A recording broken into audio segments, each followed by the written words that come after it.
Are there any war protesters left to say no to the killing? Stay tuned.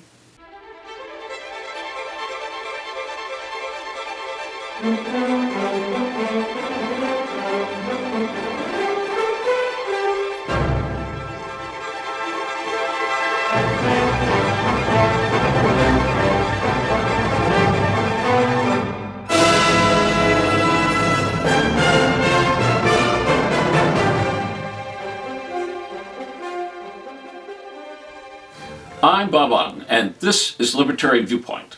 Libertarianism is all about liberty, and liberty is the exercise of freedom that doesn't impinge upon the rights of others. Now, who couldn't like that? We constantly hear the drumroll of government solutions. The purpose of this show is to allow you to see for yourself why non-government solutions are a better alternative. Today, I have a video of the Minnesota Arms Spending Alternative Project and the Minnesota Libertarian Party discussing the purpose of the U.S. military.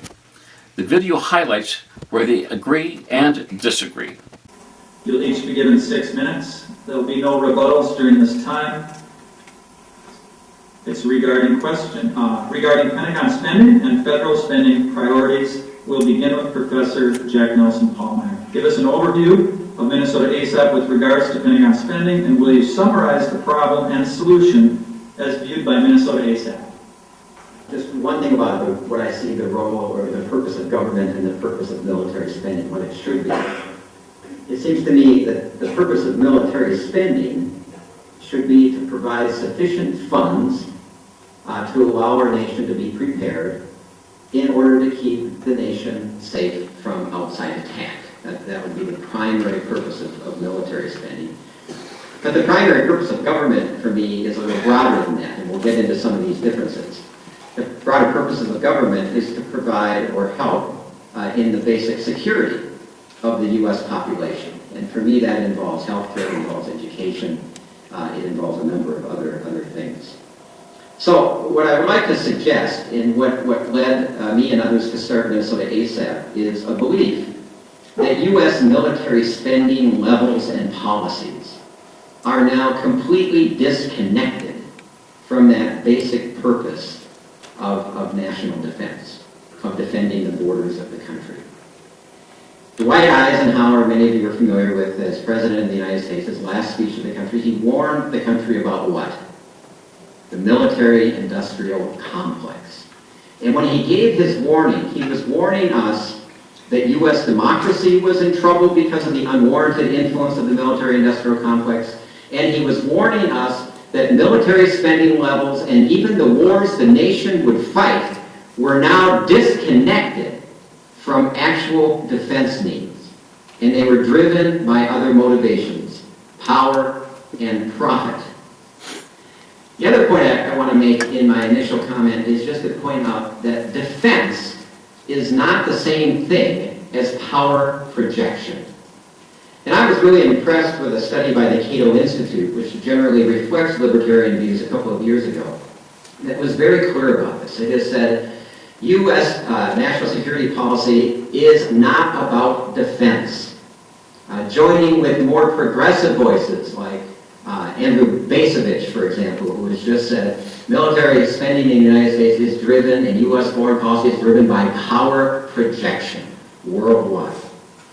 That is very different than defense. And if we actually had a defense budget, we would be able to dramatically reduce military spending and, in fact, enhance the security of the country.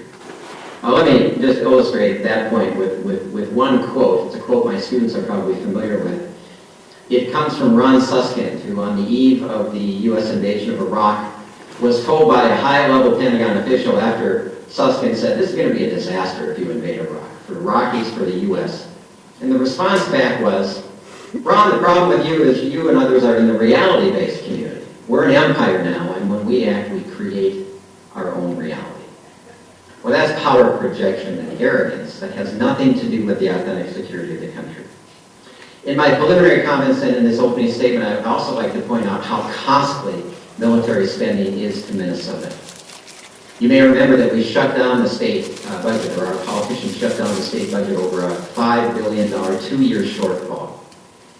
over that same 2-year period, Minnesota taxpayers spent $8.4 billion just for our share of the Iraq-Afghan war.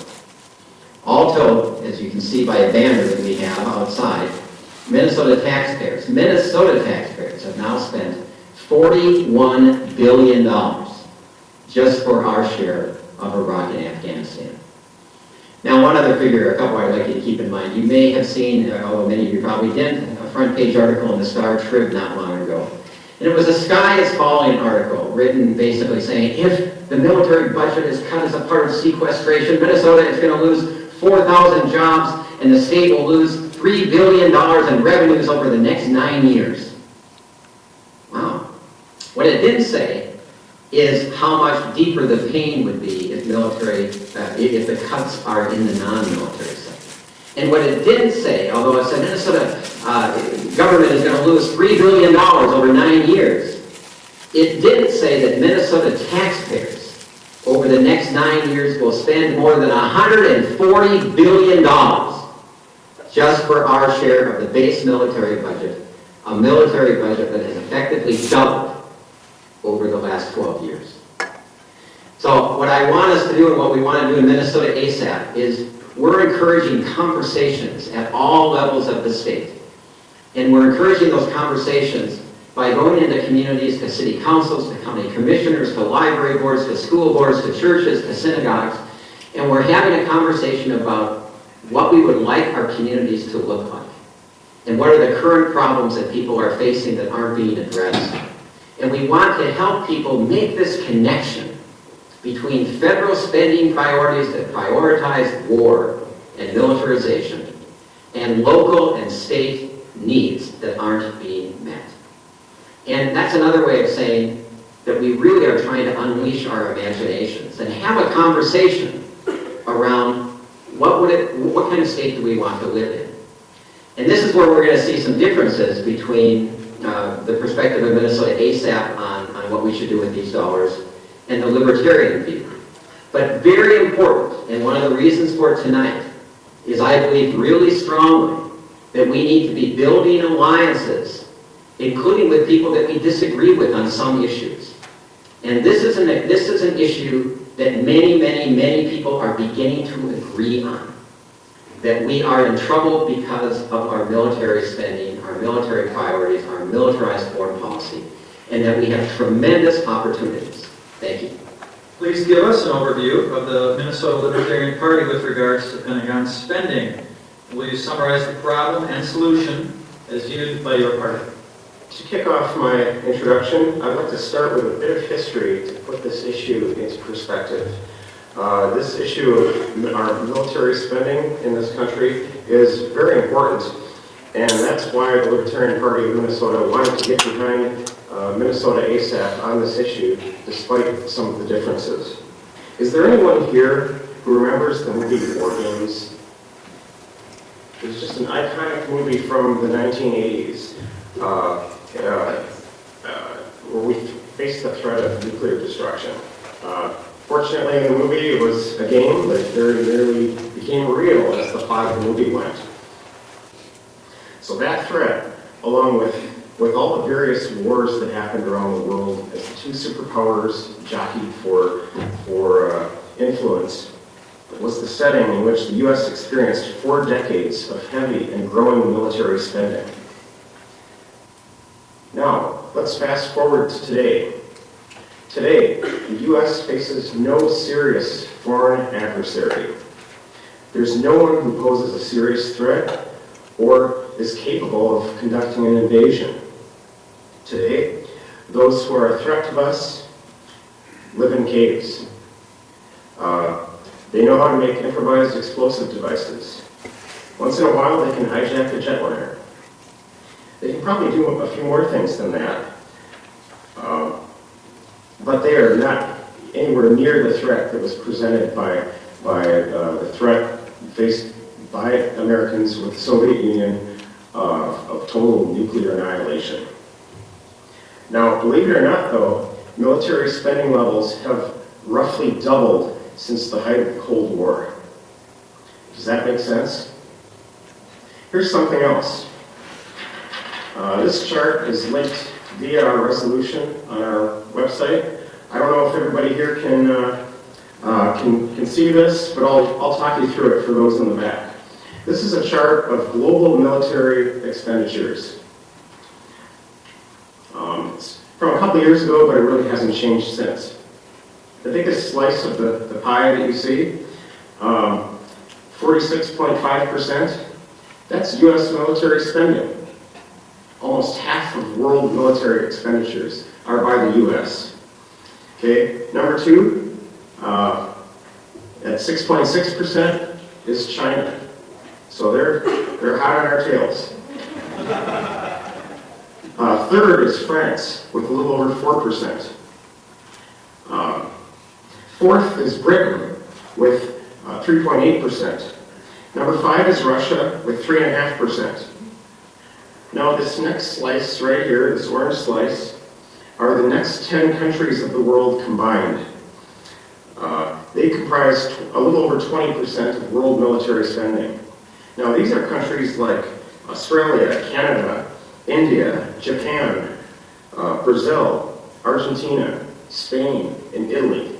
Okay, these are no pushover countries, but combined, they're just 20% of world military spending. The next slice is about 15%, and that's the rest of the world. So a little over 100 plus countries make up 15% of world military spending. Does that make sense?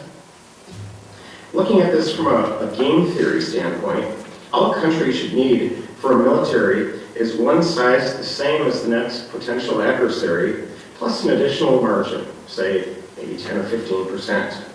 So if you're a leader of another country, and you're thinking about attacking your neighbor, but then you see the size of their military, and you think, we might get our butts kicked. So I better not do that. That's what a military is for defense and to serve as a deterrent. The problem is, with a military that's as large as ours, it's no longer offensive, or it's no longer defensive. It's built for offense. It becomes a hammer, and soon all the problems around the world start to look like nails. It becomes all too easy for our politicians in Washington to send the military out to do whatever they think needs to be done. Okay. Antagonizing the natives of those places, creating enemies where there were none, and that pretty much justifies our government's foreign policy today. There are more reasons why having such a large military is actually harmful, and I hope to get to those a little bit later. But that's just an overview of where things stand today, and I'm very glad that Minnesota ASAP is finally focusing some public attention on this issue. Thank you. The bright line at which one sacrifices individual liberty or utility in the name of assisting those in need and preserving life, liberty, and the pursuit of liberty in others. Do you understand the question?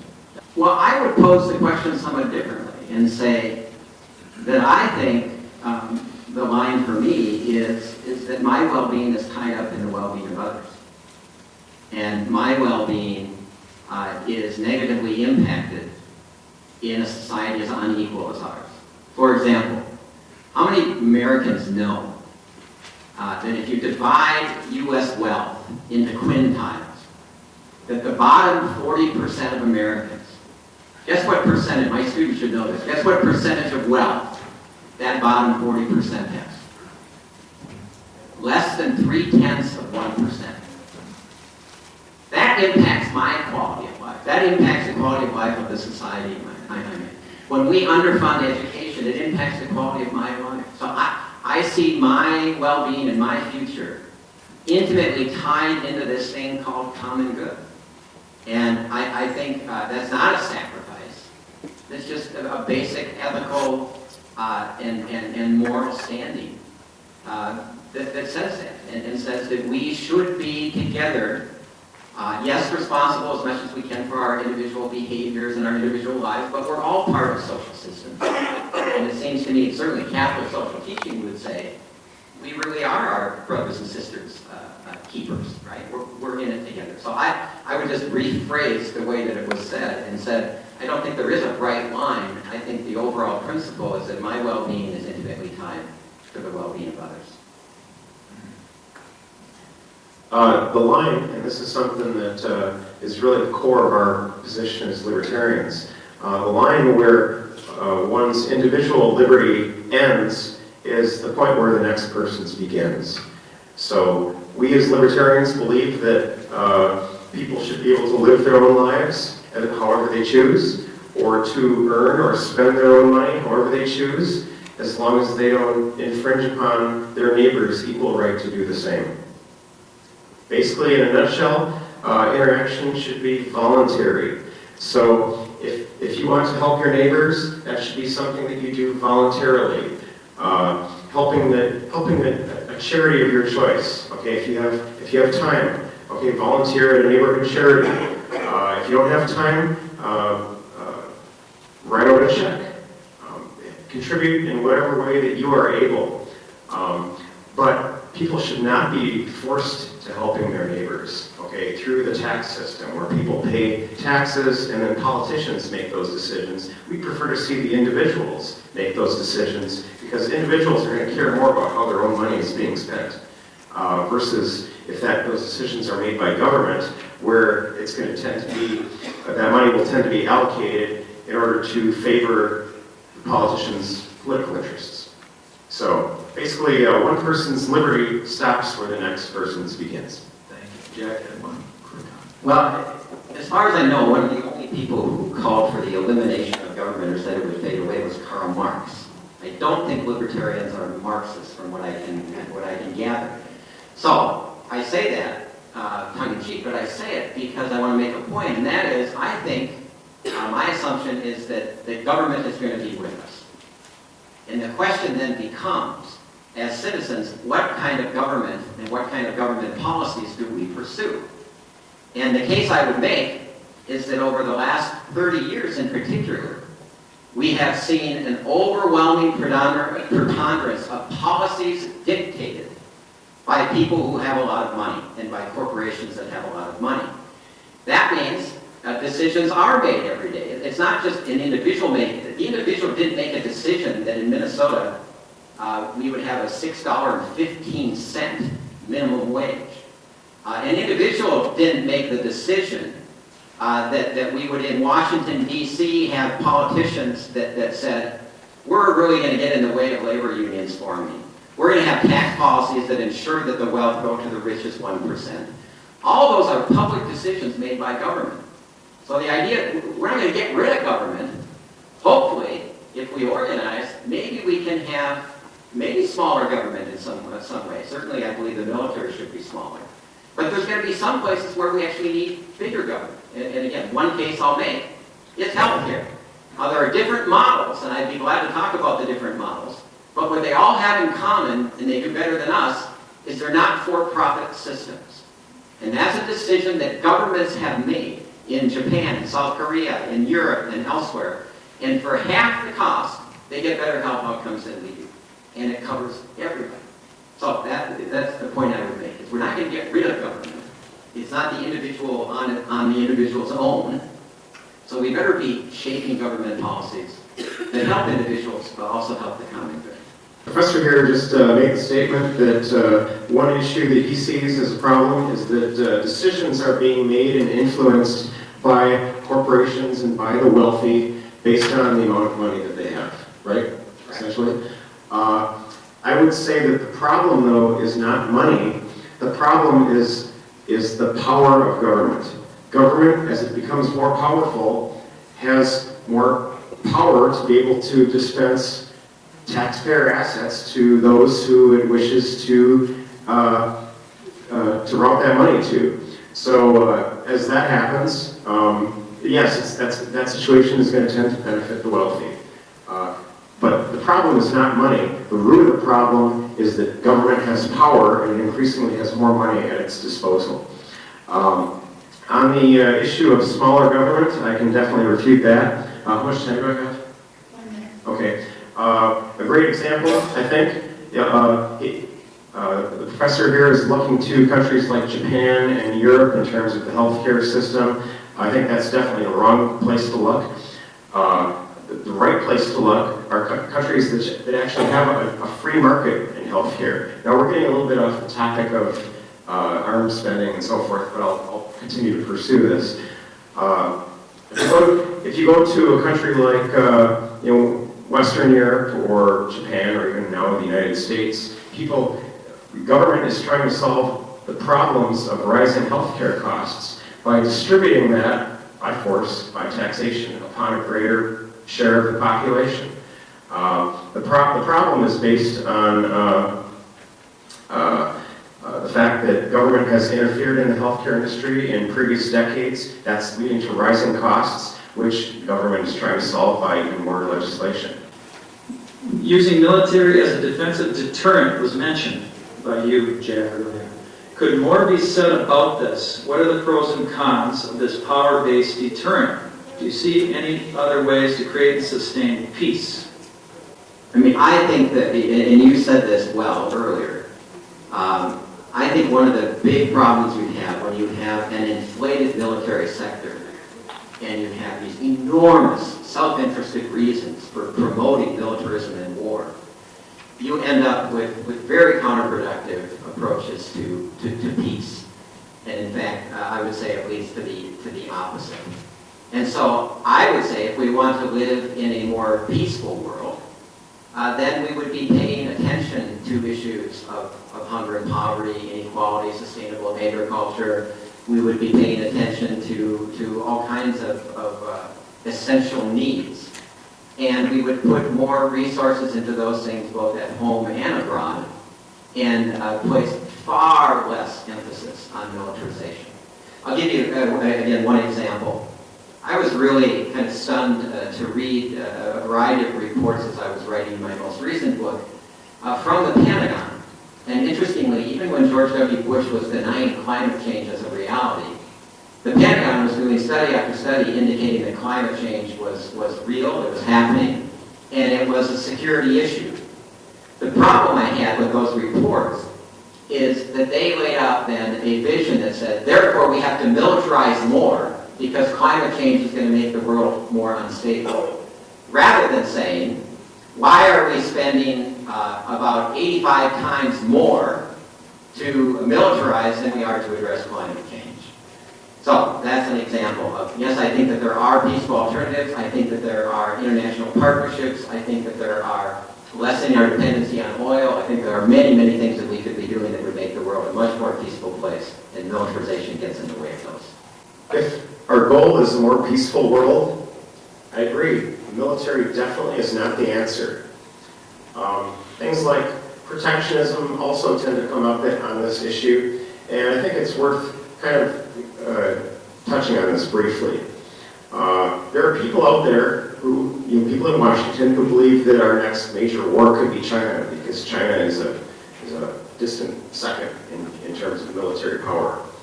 I've got a response to that. Not going to happen. Can you imagine the uproar in Washington from companies like Walmart or others who get their goods from China, who would not be able to get them anymore because a war would break out? And similarly, there'd be an uproar over there as well by their manufacturers who would not be able to export anymore to here. Of course, China is not a democratic system, but their leaders are still keen to what's going on because they don't want to face revolution. So, but trade works both ways. And I visited China a few years ago, and I can tell you that the most popular cars on the road there were by far Volkswagens and Buicks. For some reason, the Chinese people love Buicks, and they love American cars. They enjoy the sense of quality. So the way to promote peace is not through military force, but by breaking down these international borders and barriers through peaceful commerce and free trade, because nobody wants to shoot their customer. I would like to invite the two to come up here for their final 2-minute statements. To summarize, I know we did talk a little bit about things like climate change and some other things earlier. Now, what has all this got to do with military spending? I would say that's exactly my point. By piggybacking this unrelated issue on, you're distracting from the core issue and losing support. I think that Minnesota ASAP needs very broad support from this effort to have any chance of success. A piece of every B-2 bomber or every F-35 Joint Strike Fighter is built in every state. So that's to make sure that howls of protest go up if anybody tries to cancel the program. The military-industrial complex is entrenched. So this needs to be something that more than the DFL supports. And if it is just DFL, then it's going to get lost in the typical headbutting that happens between Democrats and Republicans. I think Minnesota ASAP needs to focus on this issue like the way that Minnesotans United did on the marriage issue. Stay focused on the marriage issue without any other distractions. They were able to hold broad support from the public, including libertarians, independents, and some Republican groups, not just the DFL. I think this military spending issue could draw wider support. I don't know if there are any remnants of Ross Perot's old organization or similar organizations, but based on fiscal concerns, I think they'd get behind your organization on this. I want to highlight two things. One is, I think one of the strengths of Minnesota ASAP, and I would invite you all to be part of it, and think about different groups in your community, different churches you might be a part of, libraries that might be in your local town, city councils, and I would encourage you to take this resolution. But I think the strength of Minnesota ASAP is really the first question that we are asking people in their communities is for them to do an assessment of what's going on in their community and what would strengthen their community. This is a very democratic question. It doesn't have one answer. It's really rooted in what do people in Red Wing think about what's going on in their community, what needs to happen, what would improve life there. And then Minnesota ASAP can come along and say, well, you know what?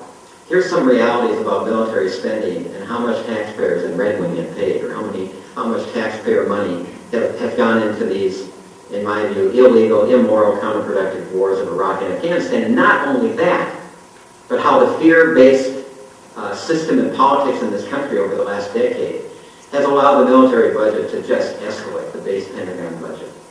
So I think those community conversations are the most important thing about Minnesota ASAP. Well, we're out of time. If you find yourself agreeing with the speakers, you might be a libertarian. To find out, take the world's smallest quiz at www.theadvocates.org. Remember, Libertarian Viewpoint brings you the non-government, liberty-based solutions that other media refuse to tell you about. Liberty works and is always the best choice. If anyone in government can prove otherwise, I challenge them to speak up. To view past shows, search YouTube using Libertarian Viewpoint. Thank you, and stay tuned for other shows of Libertarian Viewpoint.